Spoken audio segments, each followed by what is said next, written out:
ସମସ୍ତେ ତ ନିହାତି ଜାଣିଥିବେ ଯୋଉଦିନ ପୁରୀ ରଥ ଟଣାଯାଏ ତା ପରଦିନ ଆମ ବାରିପଦା ରଥ ଟଣାଯାଏ ବୋଲି। ଆଉ ମୁଁ କେବେ ବି ରଥ ଟାଣିବା ପାଇଁ ଆସିଥିଲିନି, ତ ଏଇଟା ପ୍ରଥମ ଥର ମୁଁ ରଥ ଟାଣିବା ପାଇଁ ଆସିଛି। ସମସ୍ତେ କୁହନ୍ତି ଜଗନ୍ନାଥ ରଥ ଡୋରି ଧରବାଟା ବହୁତ କଷ୍ଟ, ଭାଗ୍ୟରେ ଥିଲେ ହିଁ ମିଳେ। ଏ ବର୍ଷ ମୋ ଭାଗ୍ୟରେ ଅଛି ନା ନାଇଁ ମୁଁ ତ ଜାଣିନି, କିନ୍ତୁ ନିହାତି ଚେଷ୍ଟା କରିବି। ଆଶା ତ କରିକି ଯାଇଥିଲି ଜଗନ୍ନାଥ ରଥ ଟାଣିବି ବୋଲି, କିନ୍ତୁ ଘରେ ସମସ୍ତେ ମନା କଲେ। କଣ ପାଇଁ କି ସବୁ ପୁଅ ପିଲା ହିଁ ରଥ ଟାଣୁଥିଲେ। ଦୁଃଖ ତ ବହୁତ ଲାଗୁଥିଲା, ଏନେ କଣ କରିପାରିବା। ବୁବୁ ମତେ ବହୁତ ବୁଝେଇଲେ, କହିଲେ ମାଉସୀ ବାଡି ଗଲାବେଳେ ସିନା ଆମେ ରଥ ଟାଣି ପାରିଲେନି, କିନ୍ତୁ ବାହୁଡା ଯେତେବେଳେ ଆଇବେ ସେତେବେଳେ ନିହାତି ଚେଷ୍ଟା କରବା। ବୁବୁ ମତେ ଏତେ ବୁଝେଇଲା ପରେ ମତେ ଟିକେ ଭଲ ଲାଗଲା। ତାପରେ ଆମର ଗୋଟେ ଗୋଟେ ଆଇସ୍କ୍ରିମ ଖାଇଦେଲା। ଆଉ ଏଇଠି ଆମର ପୁରା ଜୋରସୋରିଆ ଝଗଡା ହେଇତେ ରହିଲା।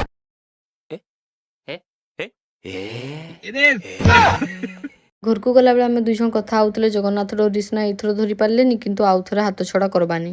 ତ ଆଜି ହଉଛି 25 ତାରିଖ ବାହୁଡା। ଆମେ ଦୁଇ ଜଣ ରଥ ଟାଣବା ବୋଲି ବାହାରି ଯାଇଥିଲେ, କିନ୍ତୁ ଆମେ ରଥ ଟାଣି ପାରବା ନା ନାଇଁ ଆମେ ଜାଣିଥିଲେନି ସେଟା। ମୁଁ ଭାବିଥିଲିନି ଜଗନ୍ନାଥ ରଥ ଟାଣି ପାରିବି ବୋଲି, କିନ୍ତୁ ଯେଟା ଆଶା କରିଥିଲିନି ସେଇଟା ହିଁ ହେଲା। ଫାଇନାଲି ଜଗନ୍ନାଥ ଡୋରି ଧରି ନେଇଥିଲି। ଆଉ ଯେତେବେଳେ ଧରିଲି ନା ସେତେବେଳେ ମୁଁ ଭାବିଲି ଧରିଛି ମାନେ ଆଉ ଛାଡିବିନି। ମୁଁ ରଥ ଟାଣାରେ ଏତେ ମାତି ଯାଇଥିଲି ଯେ ବୁବୁ ମତେ ଟାଣିକି ବାହାର କଲେ, କିନ୍ତୁ ବହୁତ ମଜା ଲାଗୁଥିଲା। ବାକି ମୁଁ ଭିଡିଓ କରିପାରିଲିନି ରଥ ଟାଣିଲା ବେଳେ, କି ପାଇଁ ବହୁତ ଭିଡ ହେଇଥିଲା ସେଇଠି। ଆଉ ମୁଁ ରଥ ଦୌଡି ବି ନେଇକି ଆସିଥିଲି। ଆଉ ମୁଁ ଏତେ ଖୁସି ଅଛି ଯେ ଆଜି ମୁଁ ତ ଶବ୍ଦରେ ବି କହିପାରିବିନି ସେଟା। ଆଉ ଆମେ ବେଶୀ ସମୟ ରହିଲେନି, ଆମେ ପଳେଇ ଆଇଲା। ଆମେ ଏଇଠି ଜୁତା ନୁଚେଇକି ଯାଇଥିଲେ, ପୁରା ଗୁଡ କାତ ପୁରା କାଦ ହେଇଯାଇଥିଲା ଆଜି। ଆଉ ମତେ ତ ପୁରା ସିନ୍ଦୁର ମିନ୍ଦୁର କାହାର ଲାଗିଛି ମୁଁ ନିଜେ ଜାଣିନି ମୋ ମୁହଁରେ। ଆଉ ଆଜି ବୁବୁ ସହିତ ବହୁତ କମେଡି ହେଇଛି। ଜୁତା କା ସିନା ଆମେ ଏଠି ସେଠି ରଖିଦବା, କିନ୍ତୁ ଛତାଟା ତ ରଖିପାରିବା ନା। ଆଉ ଗାଡି ଆମେ ବହୁତ ଦୁରିଆରେ ବି ରଖିଥିଲେ। ବୁବୁ କି କରିଛନ୍ତି ନା ରଥ ଟାଣିଲା ବେଳକୁ ସେଇ ଛତାଟାକୁ ବି ସାଙ୍ଗରେ ନେଇଯାଇଛନ୍ତି। ଆଉ ତାଙ୍କ ପାଖରେ ସବୁ ଫୋନ ମନ ବି ଥିଲା।